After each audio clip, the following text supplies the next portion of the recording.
to the Bamgboshe Happy Hour. I am Peju Bamgboshe Roethlisberger. Hi everyone, and I'm Naomi Bamgboshe. And this is the Bamgboshe Happy Hour film and TV edition. How are you, Ma? What's up? I'm fine, sweetie. Everything is wonderful. It's a beautiful day, and everything is good. The trial is going on and on and on and on and on. The trial of the century, or the trial of the most famous trial or infamous trial in American history is going on, and I guess that's the biggest news. What's going on with you, sweetie? I guess there's a lot of stuff going on. We just had the Kentucky Derby, and that's always fun. And we forgot to mention on the last episode that it is National AAPI Month. So, we want to give a shout out to the Asian, Pacific Islanders, Asian American Pacific Islanders. Yes, we want to give a shout out to them. And absolutely. So, positive vibes for them. And also, there was supposed to be a big festival, the Lovers and Friends concert that was going to happen in Vegas. And unfortunately, it was canceled due to bad weather. Of course, it was going to be Usher and Alicia Keys and Mary J. Blige and Janet Jackson and so many people. And they had to cancel it. But Usher decided to give a little impromptu performance on the day of the concert, at at night, 1:30 at night, and he stayed for two and a half hours, him and Little John, to give them a little concert. So I felt bad for everyone, but Usher is a true professional and is always coming up with ways to entertain his fans. Okay, shout out to Usher. Oh, that's so wonderful. Yeah. Okay. So, I don't know, I guess we should do a toast for AAPI month. Oh, wait a minute. Let's give a toast to the Dallas Mavericks, too. They're going to the second round. We forgot about the Dallas Mavericks. Yay, Mavs. Okay, good for you. And I must say, I don't want to speak prematurely, and I hope I'm not saying anything that is going to change what's going on in any way. And I'm pretty sure it won't. And I'm not superstitious, but I just want to say, shout out to Kyrie. Oh, yeah. I'm so happy Kyrie is doing his thing. Uh-oh. And letting his He's talent show. listening now. I'm just playing. Shout out to the Mavs and shout out to Kyrie. Okay, let's lift our glasses to long life, prosperity, health, wealth, and happiness, and continued success to the Mavericks, and happy AAPI month. Correct. Salud. Salud.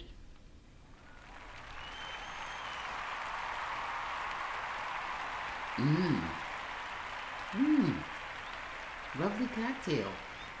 Okay, speaking of cocktails, or fights, I should say, beefs. So now we know the beef is going on right now with Kendrick Lamar and Drake.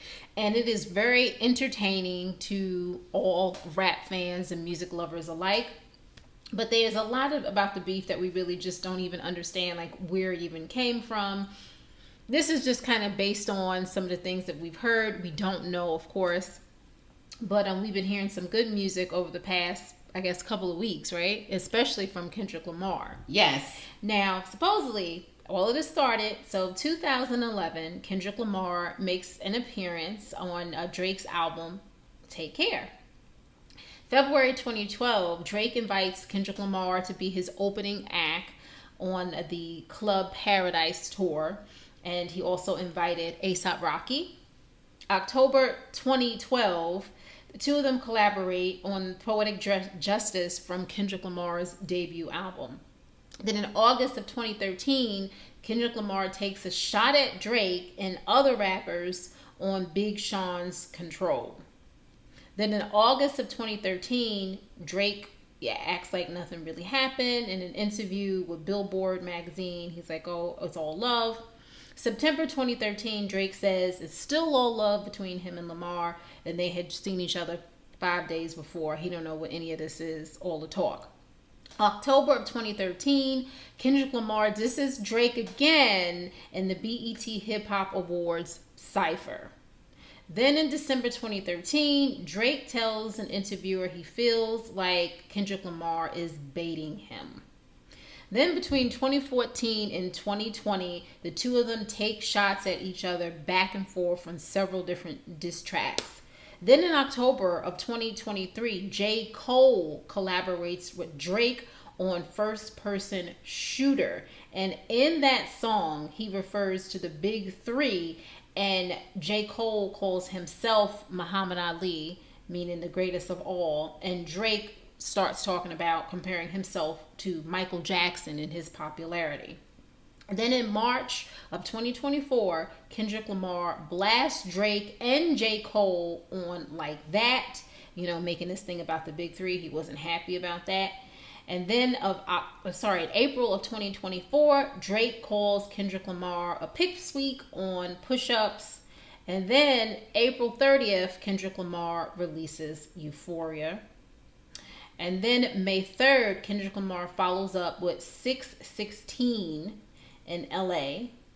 And then May 4th, Drake responds with the third diss track called Family Matters. And then Kendrick Lamar responds to Drake with Meet the Grams. Then Kendrick Lamar comes up again with Not Like Us.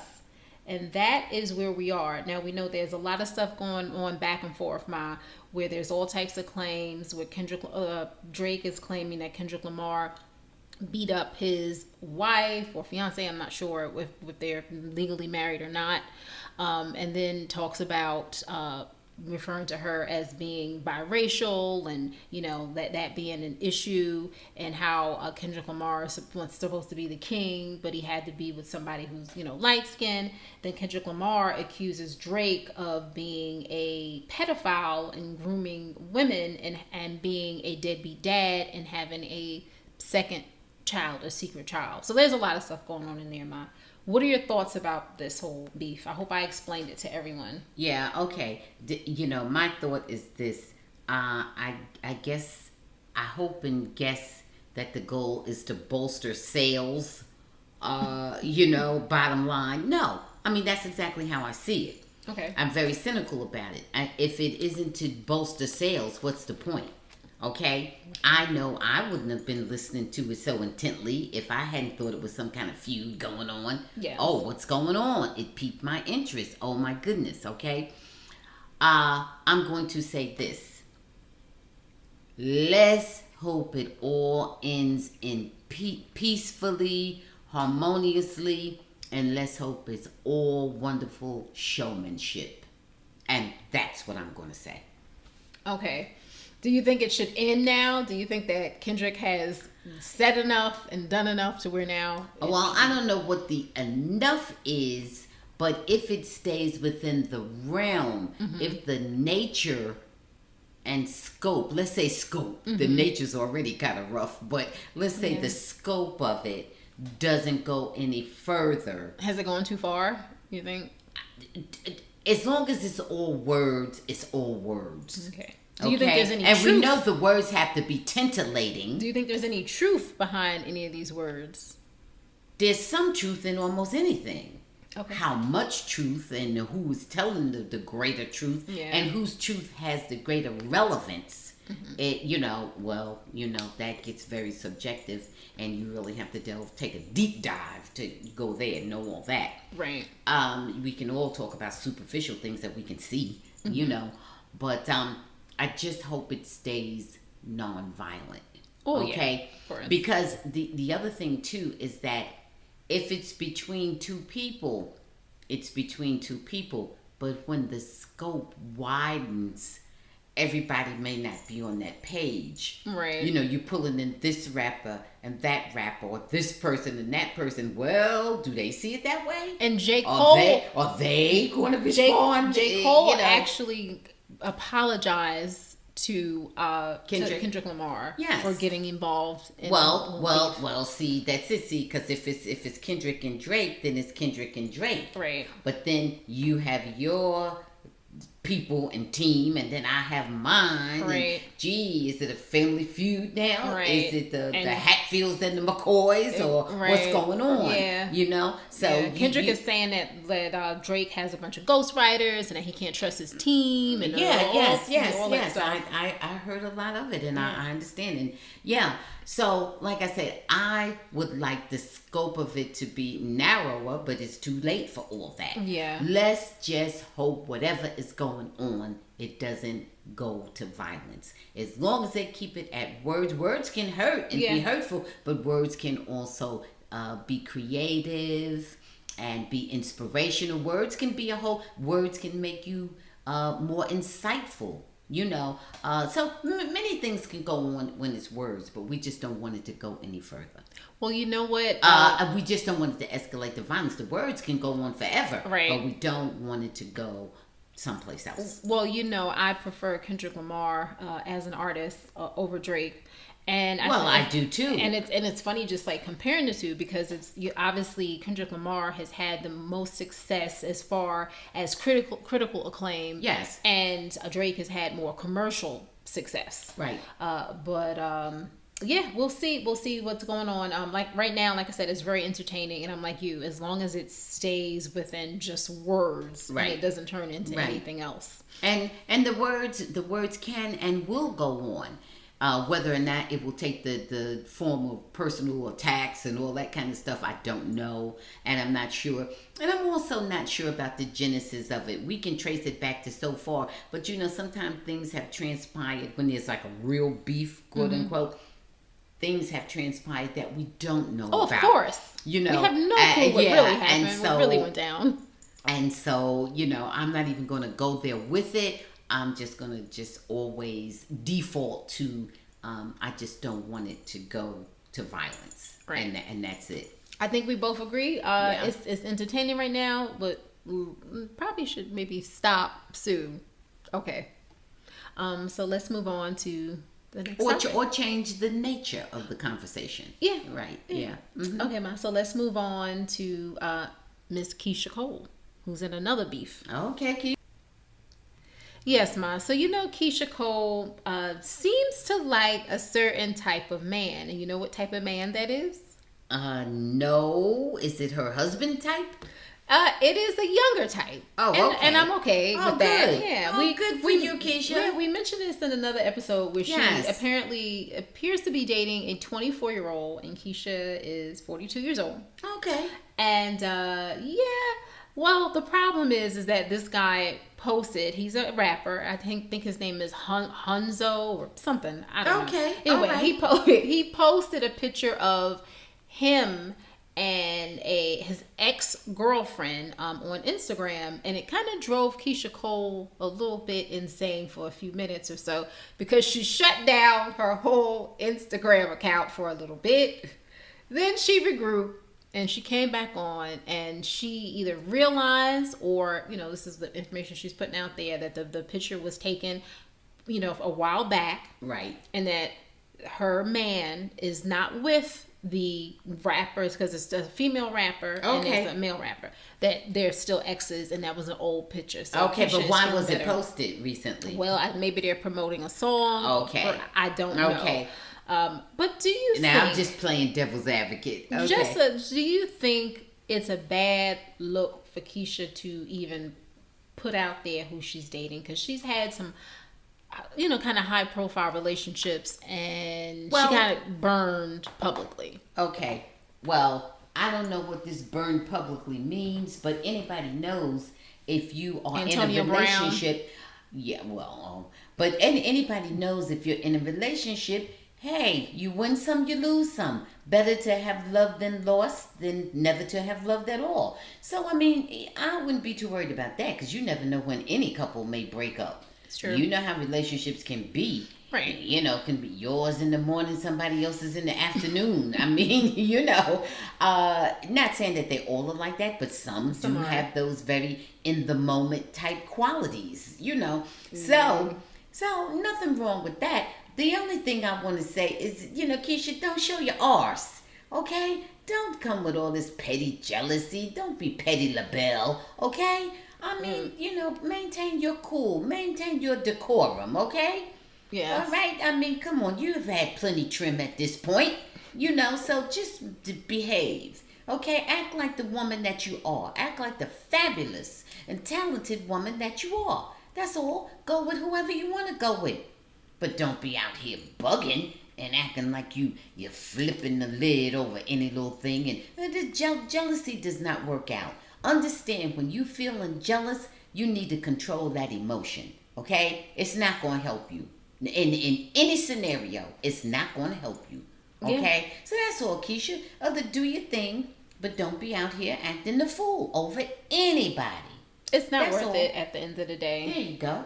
So other than that, do your thing. Do what you want to do with whoever the hell you want to do it with. I have nothing to add to that, Ma. You said that very eloquently. Okay. And finally, we wanted to just kind of mention the Dak Prescott, Ma. We know that he will not be charged after he was accused of sexual assault in an alleged incident in 2017, which was after his rookie season. An investigation, which has been closed, determined there was insufficient evidence that a crime was committed. Okay. Now, we know that this woman was accusing Dak of sexually assaulting her in 2017. Oh, my goodness. And we know that Prescott, maintained his innocence. Yeah. Then nothing happened that wasn't consensual. Okay. So... Okay. Well, and she wanted to get $100 million from him. That's what she was doing. Yeah. Well, we know she wanted to get some money. I hope, in fact, that there was nothing to it.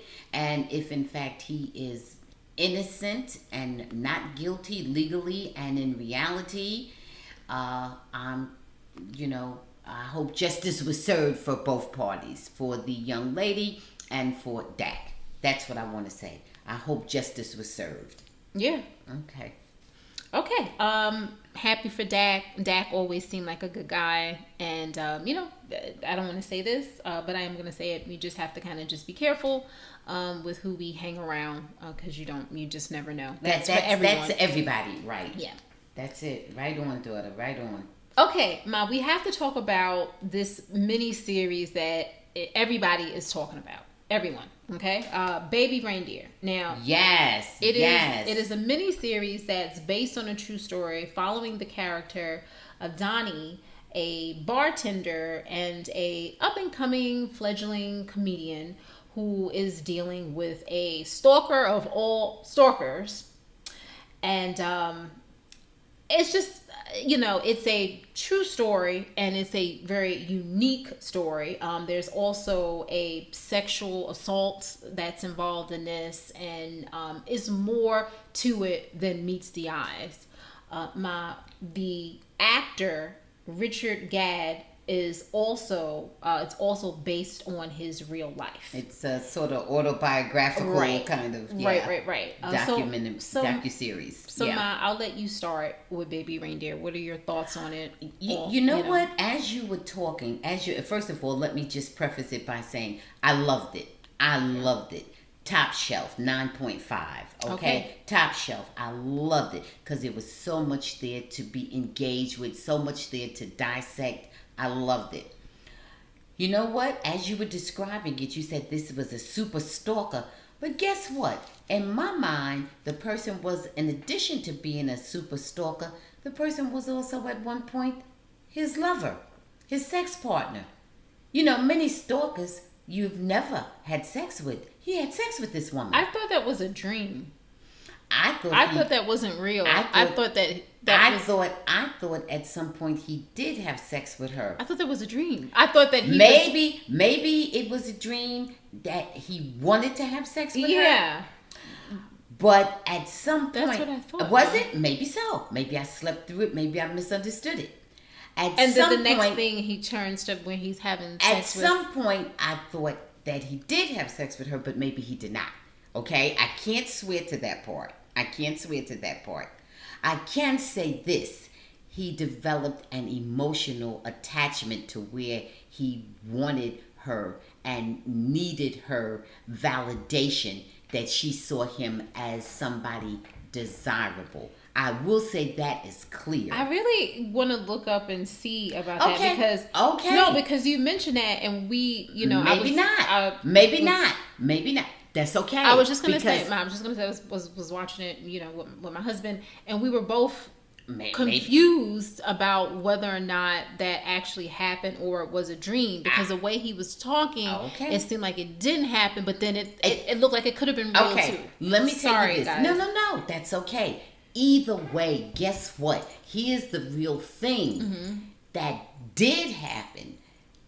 He developed also, he became aware of his need for her validation. That was the big part. Yeah. Not even if he was physical with her or not, whether it was real or imagined or whatever, but that he had an emotional attachment to her, which many people never develop for a stalker. So that was an added dimension.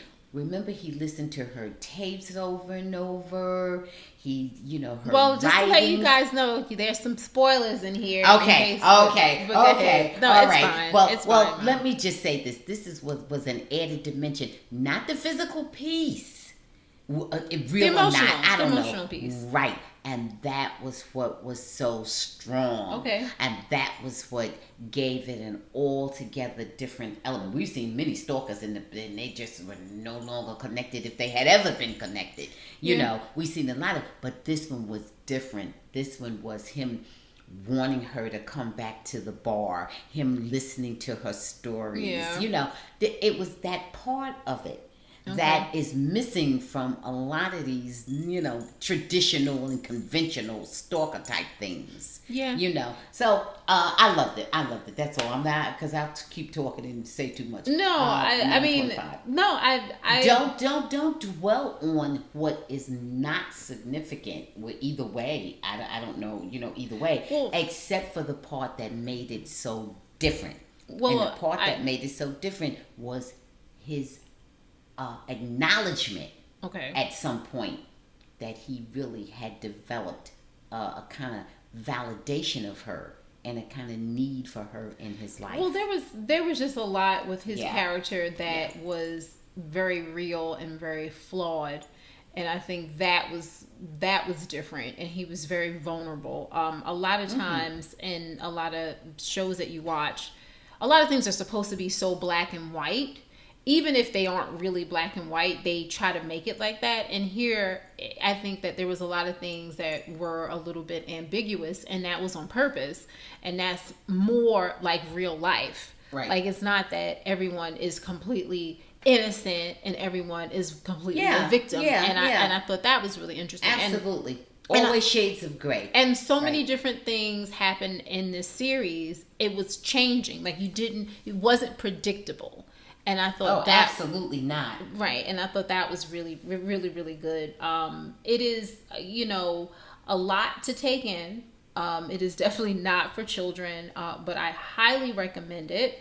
I wasn't expecting it. I really just wasn't expecting what I saw. There was a lot of compassion that came in this series. I know people are online stalking to see who the real stalker is and to see who the sexual predator is that's in the business. So guys, I'm with you, Ma. I'm gonna do Top Shelf 9. Highly recommend it.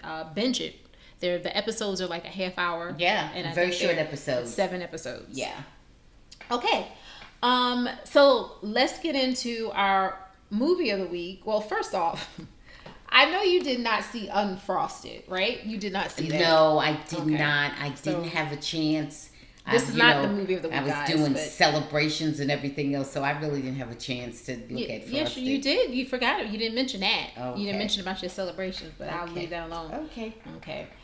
Yes, I had an early Mother's Day celebration, guys, which was fabulous as always. Okay. All right. Good. I'm glad that you had a good time. Thank you, daughter. Thank you for everything. Of course. Thanks to my daughter and son-in-law. Thank you for everything.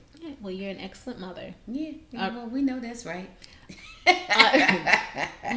Guys, let me just briefly talk about Unfrosted. Unfrosted stars Jerry Seinfeld, Hugh Grant, Melissa McCarthy, Amy Schumer, Bill Burr, John Hamm had a cameo, Cedric the Entertainer, and it's loosely based on the story of the creation of Pop-Tarts. That's pretty much what this is about. It is not good. It is so bad that you want it to be one of those pictures where you can do like a drinking game. It just didn't make much sense to me. Amy Schumer was supposed to be like a bad guy, bad woman. Jerry Seinfeld was supposed to, they showed him when he was supposed to be younger and he was, struggling business person in advertising. And it just didn't fit to me. I'm going to say that it was supposed to be funny, but I didn't laugh at all. I am going to give it a hooch 2. Okay. So just wanted to. Oh, wow. Yes. Wow. Really bottom of the barrel. Yes. Okay.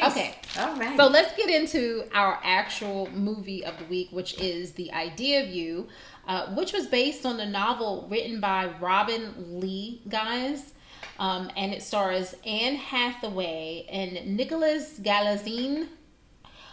So Anne Hathaway plays a 40-year-old art gallery owner, Celine, who was forced to take her teenage daughter and her friends to Coachella after her ex-husband bails out at the last minute. And she meets Hayes, played by Nicholas, who is the lead singer of the group, August Moon. And this is a story of their courtship and their love. And I will just start off by saying I actually really enjoyed it. I liked the chemistry between the two of them. I thought it was romantic. There were a couple of flaws in the movie, but overall, I thought it was really well done. The acting was good. His singing voice was good. He's attractive. I didn't have an issue with it. I think the daughter, they made her too old for some of the issues that they had. I think if you have a 17-year-old daughter that's a senior in high school, you aren't as concerned about, worrying that she can't handle her mom having a relationship. I would think at that stage of the game, the daughter would want her to be happy and would want her, which she did. The daughter kind of did, but I don't think that the mom would use that as an excuse for her not to pursue a relationship. Okay, I don't think not just a relationship now. There was some little special things about this relationship. I guess we don't want to go into. What about the age or the tour? That he was a pop star and all that. I do agree that the daughter at 17 years old should have been able to understand and accept it or reject it. And more to the point, the mother should have been able to say, well, if you aren't able to do it at 17, you need to, you're going to have to step up to do it. Yeah, because you're not a child and you need to be a few weeks away from adulthood, legal adulthood. Right. So and pursuing your own life, and you won't even care whatever, is going on with me. So that's where I agree with you 1,000% that they made the daughter a little too old for the mother to have that perspective about her daughter. Right. And the ex-husband, oh God, I won't even go into what he was except to say he was a very unsympathetic character. Right. Okay, just put it that way about him. Right. I won't call him a cheating bastard and everything, but I'll just say he's nobody that you would waste any sympathy on for sure. Why not? He was great. Yes, he was terrible. He was, so I thought he was a lot. But he did love his daughter. Right. And I thought he was good with that part, that piece of it. I thought he played the character well. He played the character well. And I liked it. I thought it was sweet. What about the Nicholas and Anne? I'm going there. Some of it was a little sad at times, but I thought overall, it was very good. I love happy endings. I'm not going to tell you if this one had a happy ending or not, but I'll just say that I personally love happy endings. Well, let me cut in there, Ma, because for people who have read the book, a lot of the people love the book, but they complain about the ending. And so they switched the ending up for the audience because they said we can't have that ending like the book. So okay, go ahead. Okay. I thought it was very sweet. I loved it. I embrace the whole concept of the May, December, either way. I loved it, and I really kind of liked it more because the woman was December and the guy was May. I really like that more so. Did you like him in this? Because I know you've seen him in Mary and George. I loved him in it. I liked him in it much more than I did in Mary and George. I saw him as entirely better looking. I saw him as more sexy. I saw him just very differently. I saw him just completely differently. Well, he's playing such a different character. Yeah. In Mary and George, he's always one foot on the ledge and then over here and over there. Oh, please, But in this one, he's he's very much his own man, and he's just a totally different character. A lot more appealing. And he is good looking anyway. Yeah. So I liked it. I liked it a lot, and I highly recommend it. What do you give it? I'm going top shelf 8.5. Okay.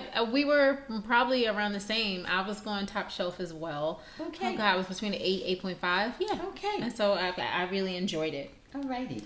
Okay.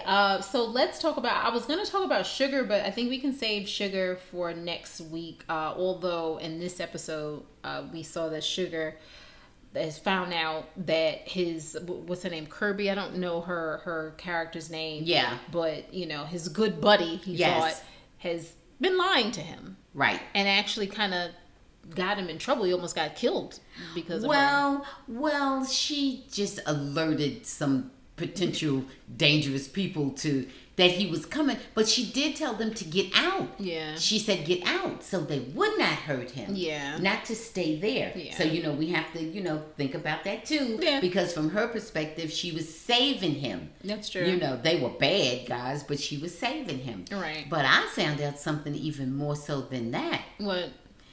That Sugar is just somehow just a superhuman being or some other being. Oh, what was that at the end? Well, that's what I found out. Didn't he turn blue? Yes, he did.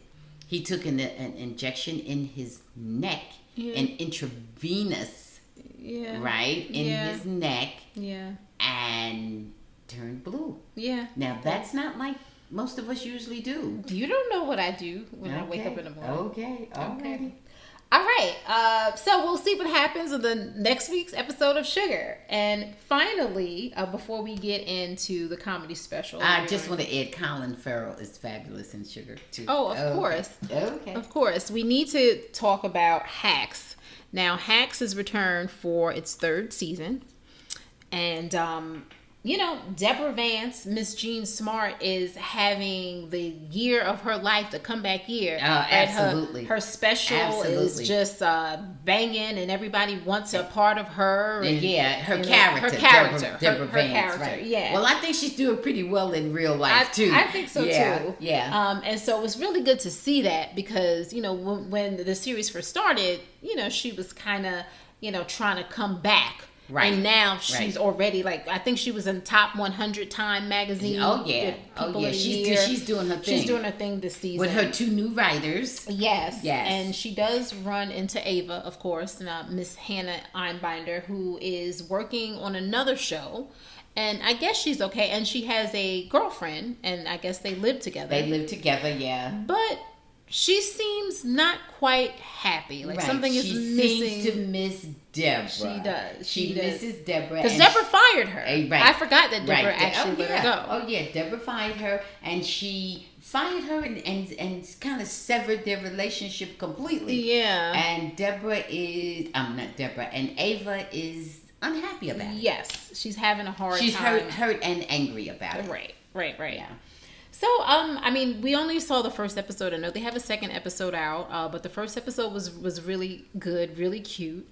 I think it's just a really good cast. I think they work so well together. I think so too. Yeah, I think so too. So we'll see. We'll tell you some more about it next week. Okay. So now we have to get into the comedy special that is breaking the internet. I don't know if it's breaking the internet actually. Katt Williams woke Foke. Now, it was an hour. It was, I don't think it went over an hour.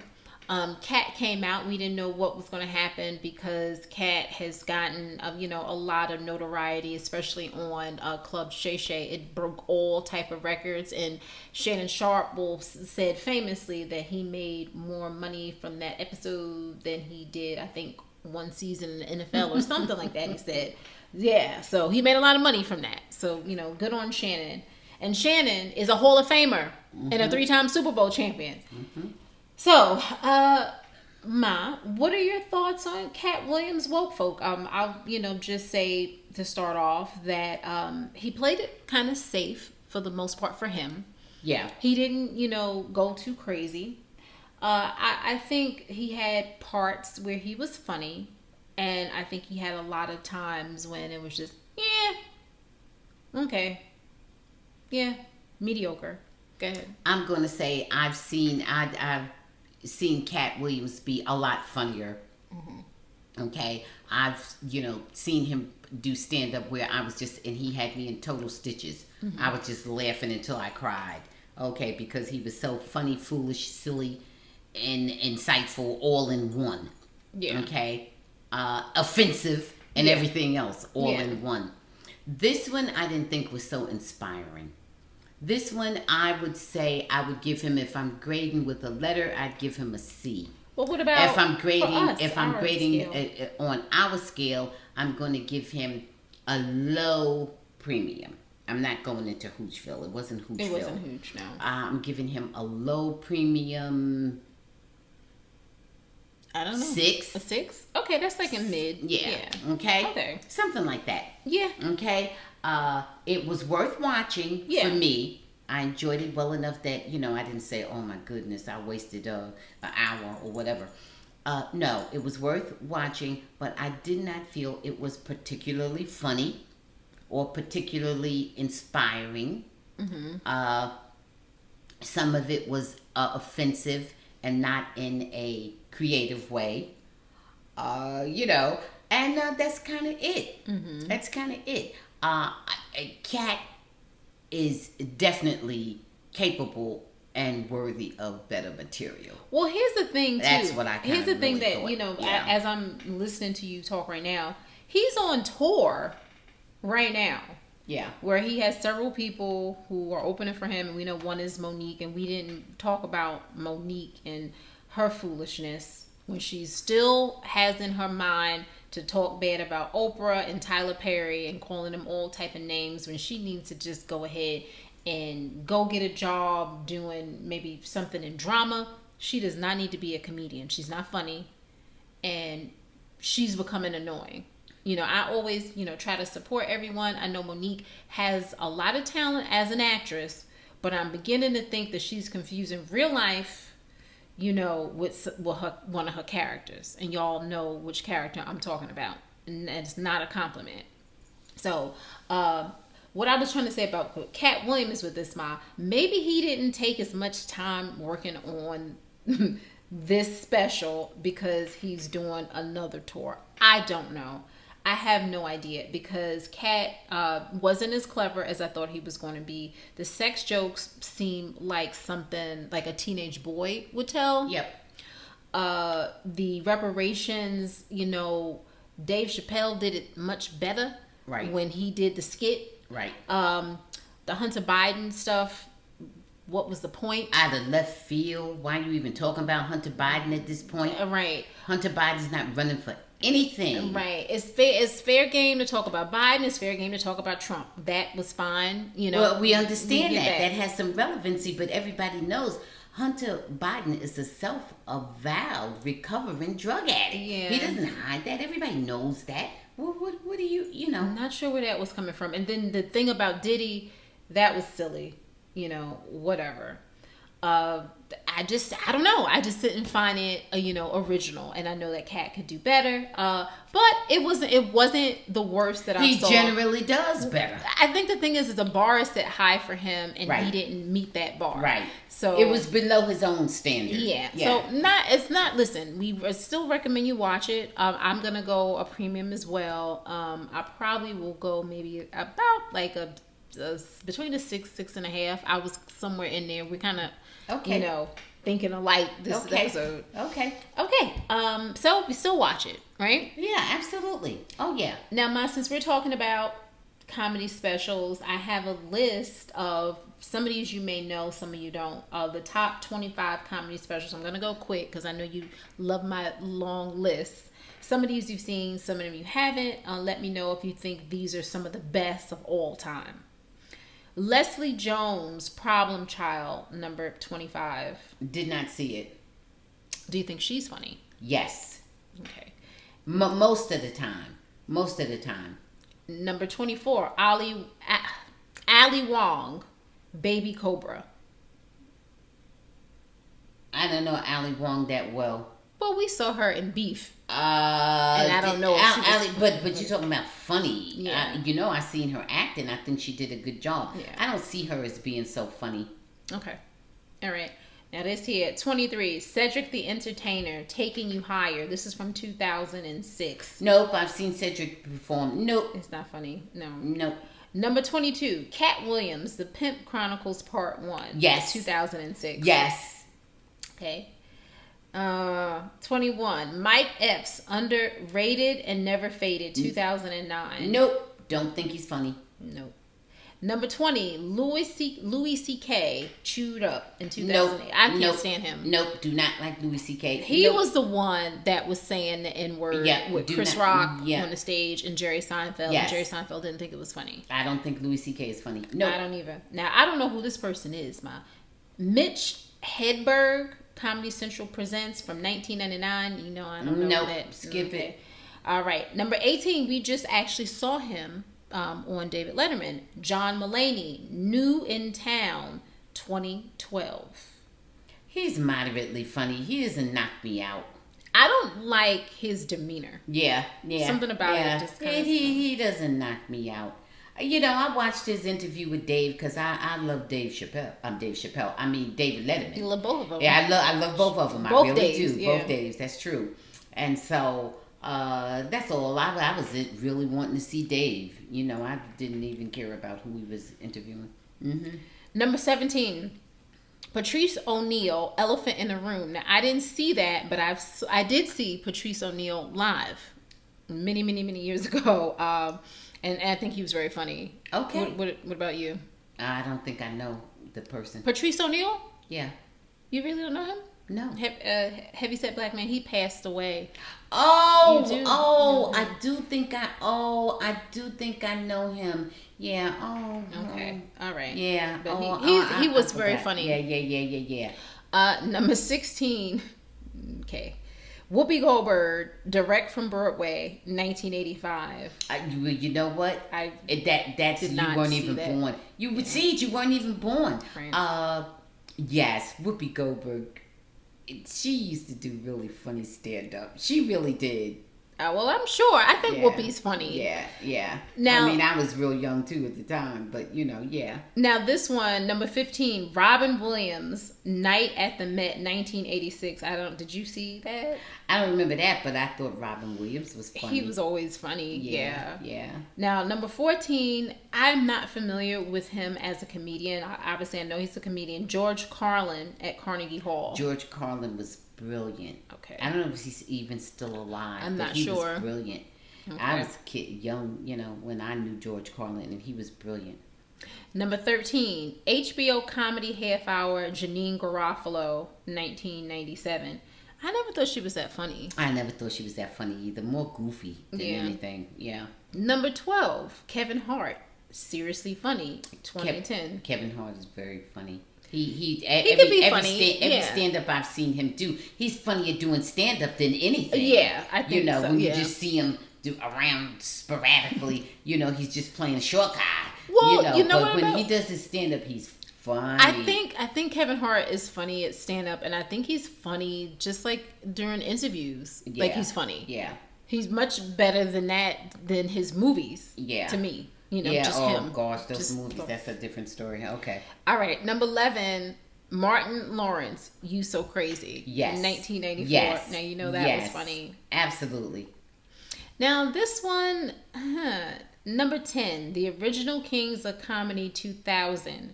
Now, the funny one in there was Bernie Mac, but go ahead. I don't know what you thought. Bernie Mac killed it. Bernie Mac was good, and I D.O. think was pretty good. was good. Yeah, D.O. was good. Yep. I forgot the other one was Stephen Harvey and Sid. Yeah. Right. Okay, number 9. Bill Burr, Let It Go from 2010. Now, Bill Burr is funny. He just doesn't care what he says. I didn't see that, but Bill Burr is very funny. Well, you heard him going off. I heard him. I've heard Bill Burr, and he's funny. Like, real bad. Yeah, I'm saying that specific work, but I know that he is funny. Number 8. I have not seen the old clips and footage of this one. Unless maybe I have my Richard Pryor, Live on the Sunset Strip. Yes, 1982. Honey. Yes, honey. You know, and at the time and for what was happening, Richard was it. I don't think I ever seen him do an unfunny stand-up routine. I have to watch a stand-up routine of his, like, just straight through, because I've seen clips. And you have to appreciate it in the time. Yes, right. Number 7, George Carlin, You Are All Disease, 1999. I don't remember that specifically, but like I'm telling you, George Carlin was all that. Okay. He was really good. Number 6, Dave Chappelle, For What It's Worth, 2004. Whatever I've seen of Dave Chappelle, I like. It's been good. Yeah. Me too. Okay. When Dave is bad, he's good. Yeah. Number 5, Chris Rock, Bring the Pain, 1996. Yep. It was probably funny. I've kind of fallen out of favor with a lot of Chris Rock's things. Because of his personal antics. Yeah. I see a different side of him as he's gotten older and not good. But, I still support Chris Rock overall, but he's just not so funny anymore. He was funnier back then. Well, I don't know. Or what do you think? I think he was funny. In that Bring the Pain. Right. Which is what we're talking about. Okay. Number 4. Oh, I know you love this person. I was not born. Steve Martin, A Wild and Crazy Guy, 1978. I don't like Steve Martin. I don't think... Do you think he's funny? He's funny sometimes, but I just don't like him because I know about him personally a couple of little things and I don't care for him. Okay. Number 3, Eddie Murphy, Raw, 1987. Oh, totally and completely. Oh, Eddie Murphy is... Yeah, that's before your time. But for me, totally and But completely. I've seen it because they showed it. Yeah, well, but I'm saying. Number 2. Very good, Eddie. Dave Chappelle, Killing Them Softly. Yeah, all the time. Yep. All the time. You know that's right. Now, guess what? What do you think they have for number 1? I don't know. Just tell me. Eddie Murphy, Delirious. Okay. So I'll give Eddie that. Which one did you like best? Delirious or Raw? I don't know which one. I only saw one of them. I saw all of it, both of them.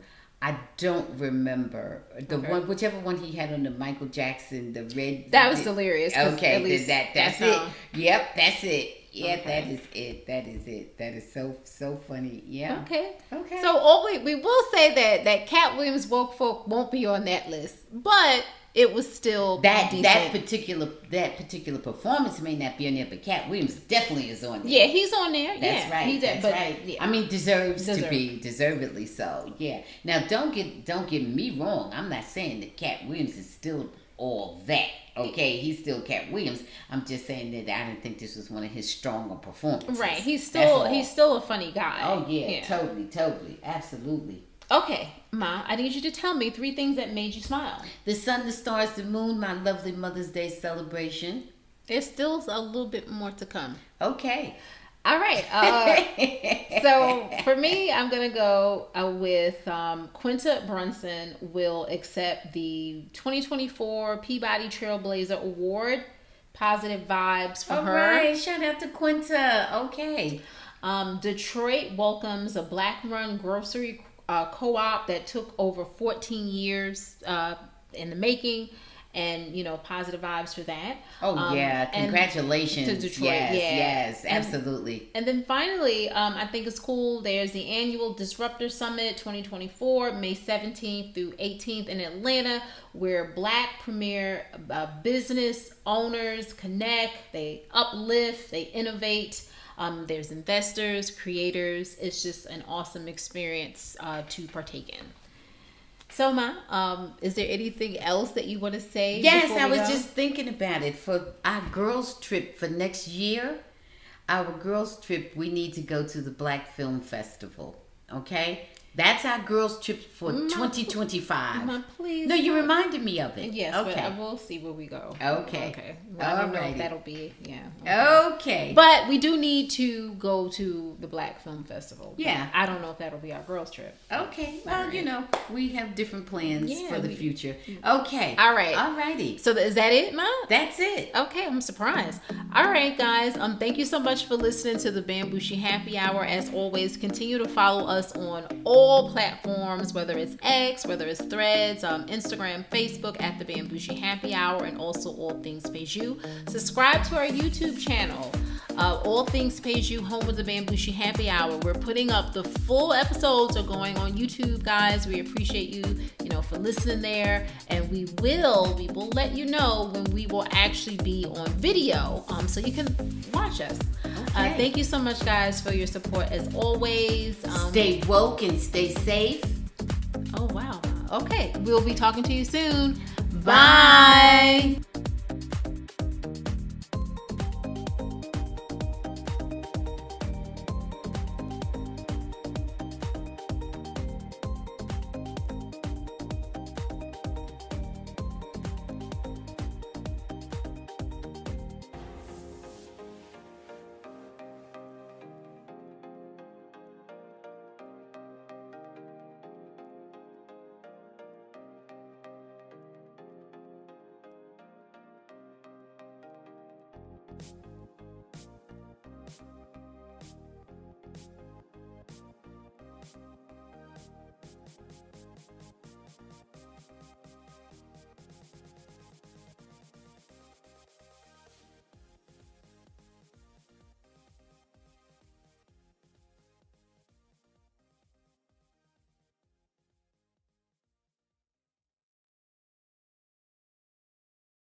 Thanks for watching. Please subscribe and check out full episodes of the Bamgboshe Happy Hour podcast, streaming on most platforms.